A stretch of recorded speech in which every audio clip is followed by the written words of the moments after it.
நம்மளும் ஜெயிக்கலாம் அப்படின்னு கான்ஃபிடன்ஸ் தரக்கூடிய ஒருத்தர் தான் மேடைக்கு ஓட போகிறோம். ஆக்டர், டைரக்டர், ப்ரொடியூசர், லிரிசிஸ்ட் லைனா சொல்லிட்டே போகலாம்.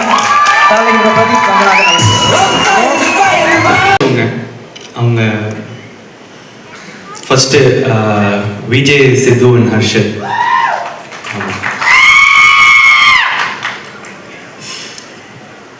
ஒரு பல வருஷம் முன்னாடி ஃபன் பண்ணுறோம்னு ஒரு சீரீஸ் பார்த்துட்டு இருக்கும்போது அதில் வந்து மரத்து பக்கத்தில் சாஞ்சு என்னடா வாழ்க்கை இது டேஷ் மாதிரி அப்படின்னாரு.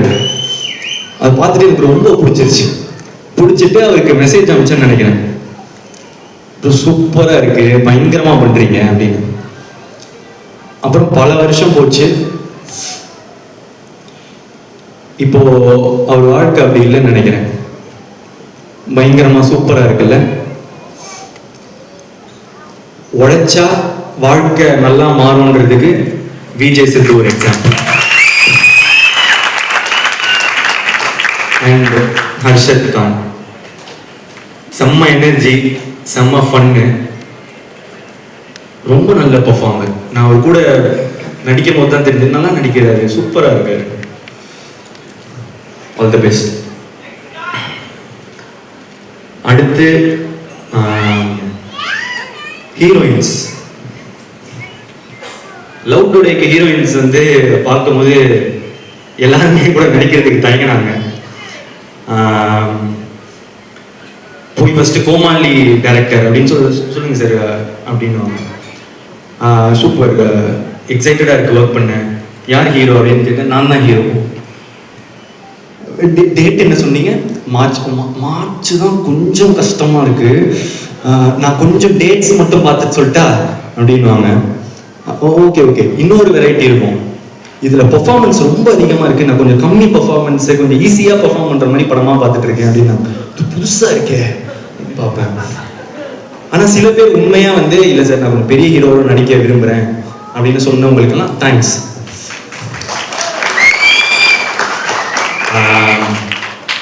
அப்படி இருந்த எனக்கு இந்த படத்துல அனுபமா தான் ஹீரோயின் வந்து டைரக்டர் சொல்றாரு. ஒன் ஆஃப் கோச்சு ஃபர்ஸ்ட் அனுபமா ஹீரோயின் அப்படின்னு வந்து சொல்றாங்க. நம்ம வந்து பிரேமம் ரிலீஸ் ஆகும்போது காலேஜ் நினைச்சு பார்த்துருப்போமா அனுபமாவே நம்ம ஹீரோயின்னு. ஸோ காலையில் அன்னைக்கு நாள் ஃபர்ஸ்ட் செட்டில் நாள் அனுபமா வரான்னு சொன்னாங்க. அழுவா புழலின் தீரத்துன்னு பாடிட்டு பைபிள் இருந்தேன். ஆரோரும் இல்லா நேரத்து அப்படின்னு சொல்லிட்டு இருக்கும் போது அனுபமா வராங்க. பார்த்தா செம்ம கியூட்டு, சூப்பராக நடிச்சாங்க. நான் வந்து அவ்வளோ அப்படி பெர்ஃபார்மன்ஸ் அந்த மாதிரிலாம் நான் எக்ஸ்பெக்ட் பண்ணல. ஸோ தேங்க்யூ அனுபமா என்னோட நடித்ததுக்கு. அதுக்கடுத்து கயாடு. கயாடு வந்து is a new talent to Tamil cinema. ஆனால் இப்போவே கயாடு ஃபேன்ஸ்லாம் என்னை போட்டு அடிக்கிறாங்க. ஏன்டா பக்கத்தில் போகிற, கயாடு பக்கத்தில் போவாதா அந்த மாதிரி சொல்லிட்டு அடிக்கிறாங்க. பசங்களெல்லாம் பிடிச்சிட்டாங்க கயாடு ஆல்ரெடி. ஸோ ஒரு படம் ரிலீஸ் ஆகிறதுக்கு முன்னாடியே வந்து ஃபேன்ஸ் வர்றது வந்து ரொம்ப கஷ்டம். கயாடுக்கு அவ்வளோ பெரிய ஃபேன்ஸு, ப்ளஸ் அவங்களுக்கு வந்து நல்லா நடிக்கிறாங்க, ரொம்ப ஹார்ட் ஒர்க்கிங், லைன்ஸ்லாம் அவ்வளோ ப்ராக்டிஸ் பண்ணிட்டு வந்து டெடிக்கேட்டடாக ரொம்ப நல்லா இருந்துச்சு பார்க்க. அதை தாண்டி இப்போ ஒரு நல்ல ஃப்ரெண்டு. அகைன் தேங்க்யூ கயாடு என் கூட நடிச்சதுக்கு. அடுத்து மிஷ்கின் சார். இல்லை மிஷ்கின் சார் வந்து எனக்கு ஒரு டெய்லி வந்து ஒரு கிஃப்ட் தருவார். டெய்லியும் ஏதாவது ஒரு கிஃப்ட் வரும். எனக்கு மட்டும் இல்லை, ஆக்சுவலாக எல்லாருக்குமே தருவார். என்னோட மேக்கப் ஆர்டிஸ்ட்டுக்கு வந்து ஒரு பர்த்டே கையை பார்த்தாரு, கையில் எதுவுமே இல்லை, கொஞ்சம் மேலே பார்த்தாரு, வாட்ச் இருந்துச்சு, கைட்டி கொடுத்துட்டாரு. அவ்வளோ நல்ல மனுஷன். ஆக்சுவலாக அவர் பேசுறது ஒருத்தருக்கு ஒரு மாதிரி இருக்கும். நான்லாம் ரொம்ப என்ஜாய் பண்ணுவேன். ஸோ அவருக்கு நான் என்ன சொல்லிக்க விரும்புகிறேன்னா, சார் நீங்கள் இருக்கிறதுலே கொடுத்த பெஸ்ட் கிஃப்ட்டு நீங்கள் தான். எனக்கு இந்த படத்துக்கு நீங்கள் தான் பெஸ்ட் கிஃப்ட்டு. எனக்கு நீங்கள் கிடைச்சதும் ஒரு பெரிய கிஃப்ட்டு சார். படத்தை அப்படி எலிவேட் பண்ணியிருக்காரு. Thank you sir. அடுத்து ஜிவிஎம் சார், அவரை எப்படி எல்லாரும் மக்கள்லாம் பார்க்குறாங்களோ அதே மாதிரி தான் இருக்காரு. கிளாஸு மாசு. நான் அவரோட பெர்ஃபார்மன்ஸ்லாம் பார்க்கறதுக்கு முன்னாடி அவர் பர்சனாலிட்டி தான் பார்த்துட்டு இருப்பேன். ஷூட்டில் எப்படி இருப்பார் அப்படின்னு சொல்லிட்டு உன்னிச்சு பார்த்துட்டு இருப்பேன். அவர் படத்தோட ஹீரோ மாதிரியே இருப்பார். அதுதான் நம்ம அனலைசிங் அவரை பார்க்கும்போது. Thank you sir. அடுத்து KS Ravikumar sir. KS Ravikumar sir வந்து நான் கோமாளியில் பார்க்கும்போது எனக்கு ரொம்ப பயமாக இருக்கும். ஏன்னா அவருக்கு தான் எல்லாமே தெரியுமே, நம்ம சொல்லி என்ன அப்படின்னு சொல்லிட்டு கொஞ்சம் பயமாக இருக்கும். ஆனால் அவர் ரொம்ப ஸ்வீட்டாக நடந்துக்க ஆரம்பித்தார். அந்த பயம் வந்து மரியாதையாக மாறிச்சு. ஆனால் இப்போ அவருக்கு தெரியாது. எனக்கு ஆக்சுவலாக அவரை பார்க்கும்போது ரொம்ப பாசமாக இருக்கும், எமோஷ்னலாக ஃபீல் ஆவேன். ஏன்னா அவர் கண்ணை பார்க்கும்போது எனக்கு அவர் தெரியும், அவர் எனக்காக நல்லது மட்டுமே நினைக்கிறாரு அப்படின்னு எனக்கு தெரிஞ்சது. எனக்கு ஒரு அப்பா மாதிரி அப்படின்னு சொல்லலாம். ஸோ கேஎஸ் ரவிக்குமாருக்கு சாருக்கு தேங்க்ஸ். அடுத்து ஜார்ஜ் மரியம் சார். அவர் மனுஷன் உண்மையிலே வந்து இன்னசென்ட்டாங்க. ஸ்க்ரீனில் பார்க்குற மாதிரியே தான் அவர் உண்மையிலே இன்னசென்ட்டு. திடீர்னு வந்து அவர் ஏதாவது ஒரு லைன் மிஸ் ஆகிட்டாருன்னா அப்படியே ஃப்ரீஸ் ஆகிடுவார். இது வந்து அவரு பெர்ஃபார்ம் பண்ணும் போதுன்னு இல்லை, நான் பெர்ஃபார்ம் பண்ணும்போது கூட அவர் லைன் ஏதாவது மிஸ் பண்ணிட்டாருன்னா ஃப்ரீஸ் ஆகிடுவார். ஏன்னா ஐயோ அவங்க பெர்ஃபார்மன்ஸை வந்து நம்ம ஸ்பாயில் பண்ணிட்டோமே அப்படின்னு சொல்லிட்டு அடிக்கடி ஒரு இதில் வந்து அழுகுற மாதிரி இருக்கும். நான் அழுதுட்டு இருப்பேன். அதில் வந்து அவருக்கு ஒரு 4 லைன் இருக்கும். அதில் அப்பப்போ அந்த 4 லைன்ல வந்து அப்படின்னு சொல்லிட்டு ஃப்ரீஸ் ஆகிட்டே இருக்காரு. சார் பரவாயில்ல சார், நோ ப்ராப்ளம் சொன்னா இல்லை. ஆனால் அவருக்கு அவ்வளோ கஷ்டமாக இருக்கும் அது. ஸோ உண்மையிலே ரொம்ப இன்னசென்ட். அவர் கூட ஒர்க் பண்ணது ரொம்ப நல்லா இருந்துச்சு. அதுக்கப்புறம் இந்துமணி மேம் என்னோட அம்மாவை நடிச்சிருக்காங்க. ரொம்ப நேச்சுரலாக நடிச்சிருக்காங்க. தேங்க்யூ. அதுக்கப்புறம் நிறைய கெஸ்ட் அப்பியரன்ஸ் இருக்குது. நான் ஷூட்டிங் ஸ்பாட்டில் ரசிச்சுட்டே இருந்தேன் ஸ்னேகா மேம். அதுக்கப்புறம் கோபிகா. அதுக்கப்புறம் வந்து அன்வேஷி ஜெயின். ஏதாவது சில பேரை விட்டுருந்தேன்னா மன்னிச்சிடுங்க. முடிஞ்ச அளவுக்கு ஞாபகம் வச்சுக்கணும்னு தான் பார்க்குறேன். நிறைய பேர் ஃபேட்மேன், ஜோ, இவங்க எல்லாருமே வந்து நடிச்சிருந்தாங்க. தேங்க்யூ. அடுத்தது டெக்னீஷியன்ஸில் வந்து நிக்கத்தோட ஒர்க் பண்ணணும்னு நான் ரொம்ப நாளாக ஆசைப்பட்டுட்டு இருந்தேன். லைக் லவ் டுடே அந்த டைம்லேருந்தே வந்து கால் பண்ணிட்டு இருந்தேன். ரொம்ப பிஸியாக இருந்தார். அந்த உண்மைதானே, பிஸியாக இருந்தார். ஒர்க் பண்ண முடியல, மிஸ் ஆகிட்டே இருந்துச்சு. ஆனால் இப்போ 2 படம் ஒர்க் பண்ணுறோம் தொடர்ந்து. ரொம்ப சந்தோஷமா இருக்கு. நான் அவர்கிட்ட எப்பவுமே சொல்றது, நீங்கள் ஒரு ஜென்டில் மேன் சொல்லுவேன்.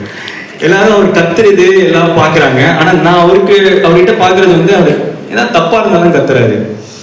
அவருக்கு எல்லாமே கரெக்டாக இருக்கணும், அவ்வளோதான். ரொம்ப ப்ரொஃபஷ்னலாக, ரொம்ப கரெக்டாக. நான் அவர்கிட்ட நிறைய கற்றுக்கிட்டேன். எப்படி பிஹேவ் பண்ணலாம். சிலதெல்லாம் வந்து காலையில் வரும்போது விஷ் பண்ணுறதுலேருந்து சரி இந்த மாதிரி நிற்கிற மாதிரி நம்மளும் வந்து பண்ணுவோம். அது மாதிரி சொல்லிட்டு நான் இப்போ அதை ஃபாலோ பண்ணுறேன். நல்லது நான் கற்றுக்க வேண்டியதானே. ஸோ அதுக்கடுத்து பிரதீப் ராகவ் என்னோட எடிட்டரு. கோமாளி, லவ் டுடே, இப்போ டிராகன் 3 ட்ரெய்லரும் ஹேட்ரிக் அடிச்சிட்டிங்க. எக்ஸ்ட்ராடினரி. Thank you so much. எல்லைக்கு அடுத்து அது வந்துடும். ஆமாம். அடுத்து டிஓபி ஆமாம் லியோன் ஜேம்ஸ். நான் வந்து இப்போ மியூசிக் ட்ரெய்லரோ இல்லை நான் பார்க்குற ஃபுட்டேஜோ அதெல்லாம் பார்க்கும்போது அவர் ஒரு மாதிரி நெக்ஸ்ட் லீக் போயிட்டாருன்னு எனக்கு தோணிடுச்சு. அந்த மியூசிக்கோட சவுண்டிங்லேருந்து இதுலேருந்து எல்லாமே பயங்கரமாக இருக்குது. எனக்கு வந்து ஆல்பம் வந்து இப்போது ரொம்ப ஃபேவரட் ஆல்பம். உங்களோட பழைய காம்பினேஷன் வித் அஸ்வத் அதுவே எனக்கு அது ரொம்ப பிடிச்சிருந்துச்சு. ஆக்சுவலாக அவங்க கோட் 2 ஆல்பம்லேருந்து எனக்கு ரொம்ப பிடிக்கும். அந்த இடத்துலேருந்து ப்ளஸ் அதுக்கு முன்னாடி நான் அந்த திமிரு காட்டாதடி அது என்னோட one of the favourite song. Vicky bro உங்களோட combination. Leon, thank you so much. I wish great for you. And அதுக்கப்புறம் fight master Dhilip Subbarayan sir, Vicky master first time என்னை ஃபைட் பண்ணி வச்சதுக்கு தேங்க்யூ ஸோ மச். அண்ட் அதுக்கப்புறம் choreographers Brinda ma'am, Azhar, Sandy master, Anusha, Suren எல்லாரும் உங்களோட எஃபர்ட்ஸுக்கு thanks. என்னோட நீங்கள் தான் எஃபர்ட் பண்ணணும். So thank you so much. அதுக்கப்புறம் லிரிசிஸ்ட் இங்கே பாருங்க, என்ன பாருங்க. ஸோ விக்னேஷ் சிவன் சார்கிட்ட ப்ரோ அப்படியே சொல்லிடலாம்ல. விக்னேஷ் சிவன் ப்ரோ கிட்ட நான் வந்து ஒன்று தான் அடிக்கடி சொல்லுவேன், ப்ரோ தமிழ் சினிமாவில் நீங்கள் one of the best lyricist அப்படின்னு வந்து அடிக்கடி நான் வந்து சொல்லுவேன். அவர் வேலை நான் அவர்கிட்ட பர்சனலாக சொல்கிறதுனால நான் சும்மா கூட சொல்கிறேன்னு நினச்சிக்கலாம். அதனால தான் இதை மேடையில் சொல்லணும்னு விரும்பினேன். எனக்கு அவரோட பாடல்கள் ரொம்ப பிடிக்கும். அண்ட் முக்கியமாக எனக்கு இப்போ கொடுத்த ரைஸ் ஆஃப் த டிராகன் அந்த பாட்டை எழுதணும்னா நீங்கள் உங்களுக்கு என் மேலே பாசம் இருந்தாலும் இல்லை என்னை ரசித்தா மட்டும்தான் எழுத முடியும். Thank you so much. யாருன்னு இப்போ தெரியாது, பேர ஊரு கத்தம் ஒரு நாள் அப்படின்னு நீங்கள் எனக்கு வந்து எழுதுனது thank you. And all the elevation BGM Leon கொடுத்ததுக்கு thank you so much. And Vicky bro பற்றி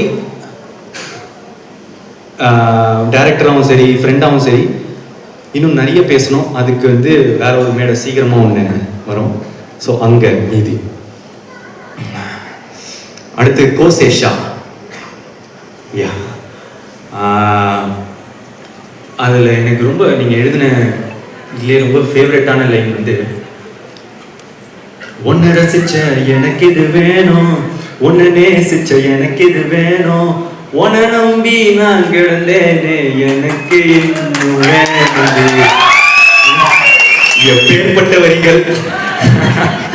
ஸோ நம்மளோட ஃபேவரட் லைன் அது. Thank you so much again. அதுக்கப்புறம் அப்பெல்லோ ரொம்ப புது talent. Thank you again. Lyricist, singers, அப்பா அனிருத் சார் இவ்வளோ உங்கள் பிஸி ஷெட்யூலில் எங்களுக்கு அந்த பாட்டை ரொம்ப ஸ்வீட்டாக பாட்டி கொடுத்தது. It means a lot. Thank you so much. And சிட் ஸ்ரீராம் சார், எனக்கு வந்து என்னை விட்டு உயிர் போனம் கொடுத்தீங்க. டைரக்டருக்கு வந்து கதைப்போமா கொடுத்தீங்க. இப்போ எங்களுக்கு வந்து வழித்துணையை கொடுத்துருக்கீங்க. தேங்க்யூ. அதே பாட்டில் சஞ்சனா பாடியிருக்காங்க, ரொம்ப நல்லா பாடியிருக்காங்க. தேங்க்யூ. அப்புறம்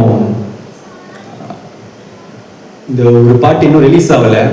டைரக்டர் வந்து என்கிட்ட வந்து ஒரு டிவைனான வாய்ஸ் இருந்தால் நல்லா இருக்கும் அப்படின்னு சொன்னார். யுவன் சார் விட்டா வேற யாருங்க. ஸோ வந்து யுவன் சார் எங்களுக்காக ஒரு பாட்டு பாடியிருக்காரு. தேங்க்யூ. அதுக்கப்புறம் வேற என்ன பாட்டு? ஆமா, எஸ்டிஆர்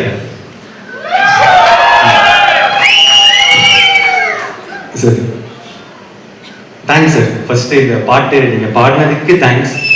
அடுத்து இந்த ஒரு படத்துல நீங்க இந்த படத்துல நடிக்கவே இல்லை, உங்களுக்கு அந்த ப்ரோமோலாம் பண்ணணும்னு அவசியமே இல்லை. ஆனால் என்ன கிடைக்கும்னு பார்க்காம என்ன கொடுக்கலான்னு பார்க்குற உங்கள் தங்க மனசுக்கு தேங்க்யூ ஸோ மச்.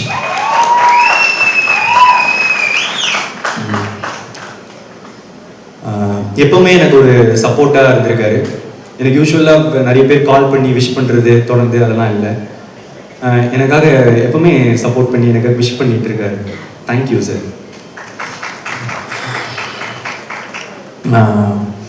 அடுத்து ஏதாவது கண்டிப்பாக மிஸ் பண்ணுவோம் தான் பார்த்துக்கலாம். ஸோ வந்து அசிஸ்டன்ட் டைரக்டர்ஸ் தேங்க்யூ. அதுக்கப்புறம் நிக்கில் சார், மாலி சார், டிஸ்ட்ரிபியூட்டர்ஸ், தியேட்டர் ஓனர்ஸ், ட்ரெய்லர்லாம் பார்த்துட்ட பிறகு சூப்பராக மீம் போட்ட மீம் கிரியேட்டர்ஸ், இன்ஃப்ளூயன்சர்ஸ் எல்லாருக்கும் தேங்க்ஸ். பிரசன்ட் மீடியாவுக்கு தேங்க்ஸ்.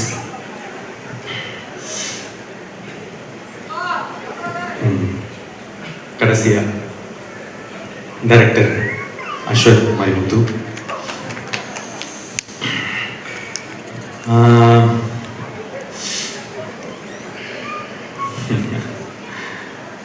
பத்து வருஷம் இது மாதிரி நட்பா நிறைய ஓடுது.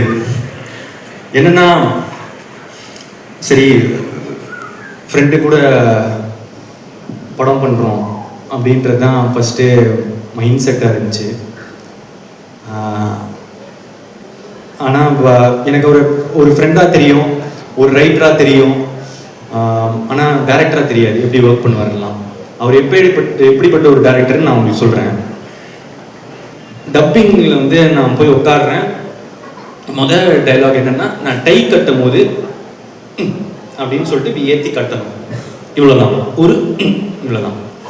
இப்போ இந்த ஊக்கு வந்து பிரதீப் அந்த ஊனில் ஒரு கான்ஃபிடென்ஸ் இல்லை அப்படின்னு கான்ஃபிடென்ட்டாக ஊன் சொல்லு, ஊனில் ஒரு கான்ஃபிடென்ஸா ஓகே அந்த இப்போ ஒரு ஊன் சொல்லல அந்த மாதிரி இன்னும் கொஞ்சம் அதிகம்.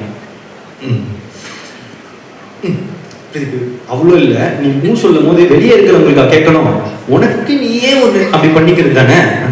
சரி சரி இது சொன்னால் கேட்கவே கேட்காது. ஓகே இப்போ என்ன பண்ணுற, மூச்சு விட்டுட்டே அந்த ஊமை சொல்லு.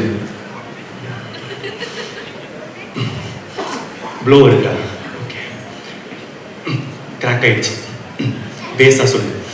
ஓகே ஊவை கான்ஃபிடென்ட்டாக சொல்லணும், பேஸோட சொல்லணும், கிராக் ஆகக்கூடாது, மூச்சு வரக்கூடாது, மூச்சு விடணும், சத்தமாக வரக்கூடாது, சத்தம் இல்லாமல் இருக்க முடியாது, ஒரு மாதிரி கேட்குறமா இருக்கும். இல்லை இல்லை இல்லை அப்படின்னு போய்கிட்டே இருந்துச்சு. ஓய்யோ செத்தேன்டா இன்னைக்கு அப்படின்ற மாதிரி அவ்வளோதான் முடிஞ்சு இந்த டப்பிங்கு அப்படின்னு மனசில் நினச்சிக்கிட்டேன்.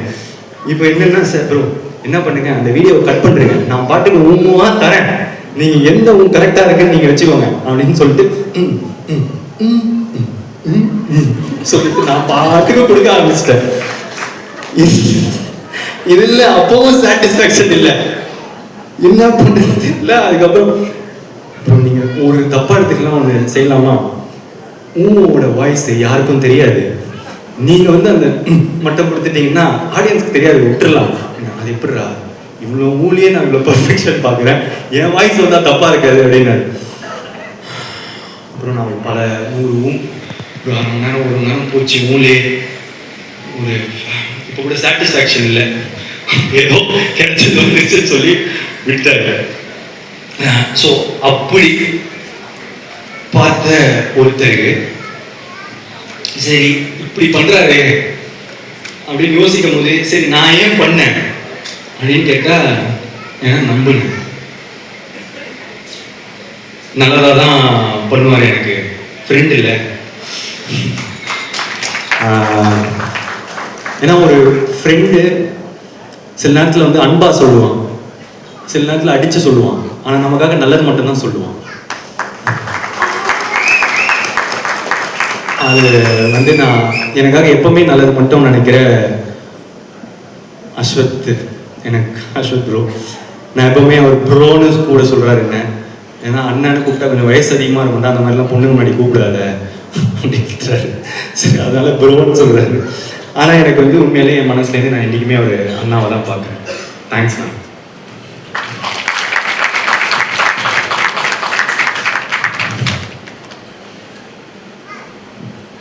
இந்த நம்பிக்கையை தாண்டி ஃப்ரெண்டுன்னு மட்டும் நம்ப முடியுமா, படம் இல்லை பிஸ்னஸ் வேறு. ஸோ அதனால் ஆனால் பார்த்தா ஓமை கடவுளேன்னு ஒரு பிளாக் பஸ்டர் ஃபிலிம் கொடுத்துருக்காரு. சரி, டேரக்டர் சொன்னால் கண்டிப்பாக அப்போது விட்டு கொடுத்த டேரக்டர்னா கண்டிப்பாக நல்லா தானே இருக்கணும் அப்படின்னு சொல்லிட்டு எல்லா நம்பிக்கையோட பண்ண படம் தான் டிராகன். இந்த டிராகனில் வந்து நான் அவ்வளோவா பண்ணலைங்க. அவர் என்ன பண்ணியிருக்காரோ, அவர் எனக்கு என்ன சொல்லி கொடுத்தாரோ அதுதான் பண்ணேன். உண்மையான டிராகன் வந்து அவர் தான். So thank you Ashok bro.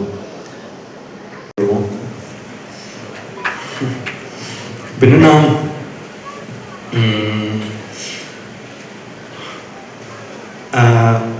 இந்த ட்ரெய்லர் பார்த்துருப்பீங்க. டிராகன் என்ன சொல்கிறான், அரியர்லாம் கொரியர் மாதிரி அது பாட்டு வந்துக்கினே இருக்கும், நம்ம சைனை போட்டு அனுப்பிச்சிக்கினே இருக்கணும் அப்படின்ற மீட்டர் தான் இந்த படமாக உங்களுக்குலாம் தெரிய வரும். ஆனால் பிரதீப் என்ன சொல்கிறான், அரியர் மாசு இல்லை, படித்தாதான் மாசு. ஏன்னா நான் இதுக்கு முன்னாடியே வந்து சொல்லியிருக்கேன் ஒரு மேடையில், ஒரு டிகிரின்றதும் ஒரு படிப்புன்றது எவ்வளோ இம்பார்ட்டண்ட்டுன்னு. எங்கள் அப்பா எங்களை ரொம்ப கஷ்டப்பட்டு படிக்க வச்சதுனால தான் எனக்கு கோமாளின்ற ஒரு படமே கிடைச்சதுன்னு நான் சொல்லியிருக்கேன். ஃபஸ்ட் டைம் கிராஜுவேட்ஸ்க்கு, ஃபஸ்ட் ஜென்ரேஷன் கிராஜுவேட்ஸ்க்கு அது எவ்வளோ இம்பார்ட்டண்ட்டுன்னு தெரியும். பிரதீப் வந்து 12th 98% வாங்கி, காலேஜில் 80% வாங்கி, ஐடியில் பிளேஸ் ஆகி 1.5 வருஷம் வேலை செஞ்சு, கேப்பில் சாட்டர்டே சண்டே ஆனால் ஷார்ட் ஃபிலிம்ஸ் எடுத்து, நிறைய புக்ஸ் படித்து, நிறைய டுட்டோரியல்ஸ் படித்து தான் நான் வந்து இங்கே வந்திருக்கேன். ஸோ படிப்பு, லேர்னிங், கற்றுக்கிறது அதுதான் முக்கியம். அது ரொம்ப இம்பார்ட்டன்ட். அந்த மாதிரி ஒரு நல்ல விஷயத்தை தான் இந்த படமும் சொல்லுது. அப்புறம் இன்னொரு விஷயம், நல்ல விஷயம் சொல்லுது அம்மா அப்பா பற்றி. நான் ஏற்கனவே சொன்னது தான். என்னென்னா, சில பேர் முன்னாடி பார்த்து சிரிப்பாங்க, பின்னாடி போய் மறைப்பாங்க. ஆனால் முன்னாடி பின்னாடி எல்லா சைட்லையும் நமக்காக சிரிக்கிறவங்க, நல்லதே நினைக்கிறவங்க நம்ம அம்மா அப்பா மட்டும்தான். அதுதான் இந்த டிராகனும் திரும்ப சொல்லுது. லாஸ்டா இந்த நேரத்தில்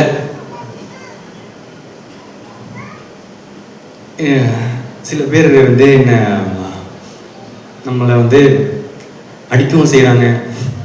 அதை நான் பார்த்துட்டு தான் இருக்கேன். அது யார், எதுக்கு, அதெல்லாம் அதுக்குள்ளே போவேண்ணா. ஆனால் அவங்களுக்கெல்லாம் நான் ஒன்று தான் சொல்லிக்க விரும்புகிறேன்.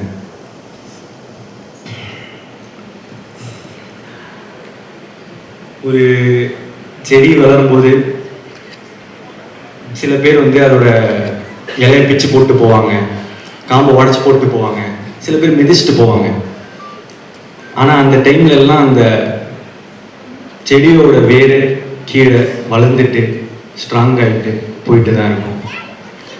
அது மட்டும் அந்த கொடுக்குற வழியெல்லாம் தாண்டிடுச்சுன்னா அதுக்கப்புறம் அது ஒரு பெரிய மரமாக வளர்றத யாராலையும் தடுத்து நிறுத்த முடியும்.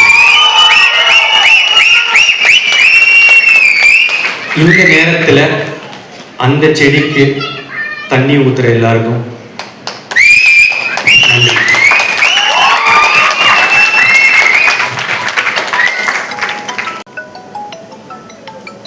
நல்லதே நடக்கும். தேங்க்யூ.